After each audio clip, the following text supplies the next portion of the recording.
পরিচয়, আমার নাম মোহাম্মদ আক্তার হোসেন, আমি ডাবলিনে থাকি। আমি 2000 সাল থেকে আয়ারল্যান্ডে আছি এবং আমি 2000 সাল থেকে আমি একটা লোন লিস্ট এবং ব্রিফিং গ্রুপ ওইখানে এরিয়া ম্যানেজার হিসেবে 2019 সাল পর্যন্ত আমি জব করি এবং 2011 সালে এই আবায় নির্বাচিত সহসভাপতি হিসাবে আপনাদের ভোটে নির্বাচিত হয়ে আমি এটাতে কাজ করার সুযোগ পাই এবং দীর্ঘদিন ধরে আমাদের এই আবায়ের কমিউনিটির সবার সাথে থেকে এবং লাস্ট 3 ইয়ার্স আমি বৃহত্তর কুমিল্লার সাথে প্রধান উপদেষ্টা হিসাবে কাজ করে আসছি।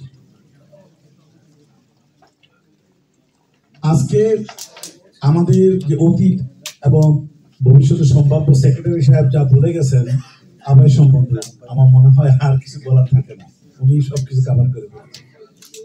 তারপরেও বলতে হয় যে আবায়ের যে আজকে যে সফলতা আপনারা সবার চোখে দেখতে পাচ্ছেন, যে এই আবাই যদি সফল না হতো তাহলে এই 103টা ফর্ম বিক্রি হতো না। 103টা ফর্ম এবং আজকে আমাদের কজন বলছেন প্রার্থী, প্রায় 47 প্রার্থী, এটাই আজকে আবাই ফসল।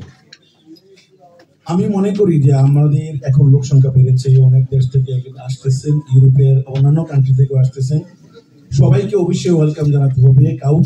কাউকে ছোট করে দেখলাম না, আমি নিজেও মানুষের থেকে এসেছি।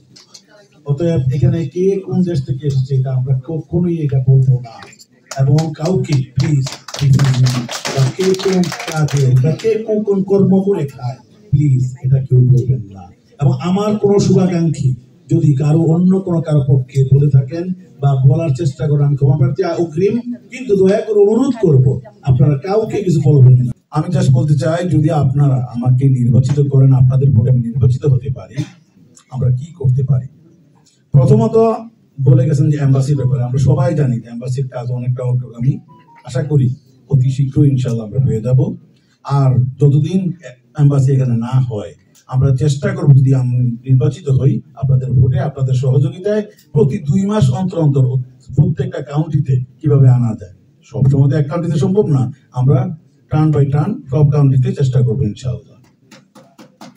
এবং আপনারা সবাই জানেন যে আজকে গলওয়ে কমিটি থাকাতে, এই অফিস থাকাতে আমরা রাত্র 12টা পর্যন্ত এখানে বসে আরামসে আমরা কথা বলতে পারতেছি। আমরা যদি কোনো হোটেল বা কোনো রেস্টুরেন্ট কোথাও হতো, এতক্ষণে আমাদেরকে চলে যেতে হতো, আমাদের কোনো স্বাধীনতা থাকতো না। তাই আমাদের আবাইরও একটা অফিসের খুবই প্রয়োজন। যদি আপনারা আমাদেরকে ভোটে নির্বাচিত করেন, আপনাদের সহযোগিতায় আমরা একটা অফিস করতে চাই ডাবলিনের বুকে, রাজধানীর বুকে। আপনারা সবাই এসে অ্যাটলিস্ট বলতে পারবেন কোথায় যাচ্ছেন, কোথায় বলবেন কথা, কারণ আমাদের একটা বসার কোনো স্থান নেই। আপনারা সহযোগিতা করলে ইনশাআল্লাহ আমরা একটা অফিস অবশ্যই করবো ইনশাআল্লাহ।